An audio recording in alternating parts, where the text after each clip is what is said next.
కర్ణుడు దుష్టచతుష్టయం. దుర్యోధనే సౌబలే చ కర్ణే దుశ్శాసనే తథా ఏతేష్వైశ్వర్య మాధాయ కథం త్వం భూతిమిచ్చసి. దుర్యోధనే సౌబలే చ కర్ణే దుశ్శాసనే తథా ఏతేష్వైశ్వర్య మాధాయ కథం త్వం భూతిమిచ్చసి. విదురుడు ధృతరాష్ట్రునితో చెబుతున్నాడు, నీవు దుర్యోధనునకు, శకునికి, కర్ణునకు, దుశ్శాసనకు ప్రభుత్వం కట్టబెట్టితివి. శాస్త్రముల వలన లభించు గొప్ప జ్ఞానము, అన్నింటినీ సహింపగలుగుట, సత్కార్యములందు చెదరని శ్రద్ధ, పైన చెప్పిన లక్షణములు దుర్యోధనాదుల్లో ఏమాత్రం లేవు. కావున వారి చేజిక్కిన నీకు మేలు ఎట్లు కలుగుతుంది అని విదురుడు ధృతరాష్ట్రునికి ధర్మాన్ని చెప్పాడు. కర్ణుడంటే అందరికీ గుర్తువచ్చేది దానం. ఎవరైనా సహాయం చేస్తే వాళ్ళని దానకర్ణుడు అంటారు. రంతిదేవుడు, బలిచక్రవర్తి ఎంతమంది ఎన్ని దానాలు చేసినా కర్ణుడికి ఆ పేరు వచ్చింది.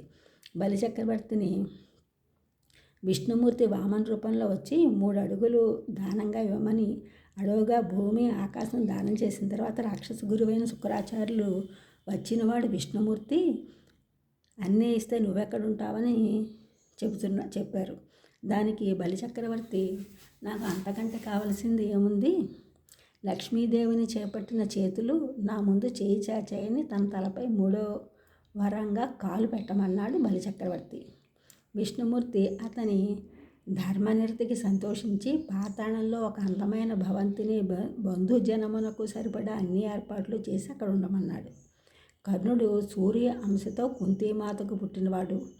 కర్ణుడు దానగుణం విని ఇంద్రుడు వస్తాడని, నీ కవచపు కుండలను అడుగుతాడని సూర్యుడు ముందరే హెచ్చరించాడు కర్ణుడి. ఇంద్రుడు అంతవాడు వస్తే ఇవ్వకుండా ఎలా ఉంటానని ఇంద్రుడు వచ్చి అడిగినప్పుడు రక్తం కారుతున్నా కోసి ఇస్తాడు కర్ణుడు.